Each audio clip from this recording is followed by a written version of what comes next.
Hello, good morning, good morning.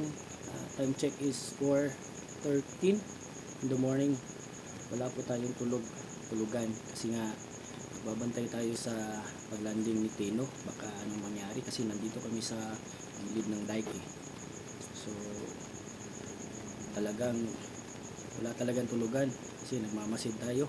Baka lumakas ang hangin at saka actually na yung puno namin na ano na nabali na yung sanga at saka yung puno ng ah, koko,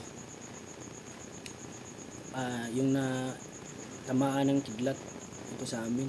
So yun, na-trigger kami dito, wala kami tulugan, so magkakape tayo ngayon. Good morning sa mga taga Visayas dyan, ingat po tayo. Ingatan lang po natin yung pamilya natin, ingatan natin ang isa't isa sa mga landslide at saka baha. Sa Luzon din, ganun din, ingat din kayo, mag-pray po tayo. Wala pong sakunang magaganap kasi uso din yung baha nyo dyan. Sa lahat ng mga father na walang, hindi natutulog kasi nagbabantay, saludo po ako sa inyo. Good morning po at saka God bless. Ingat.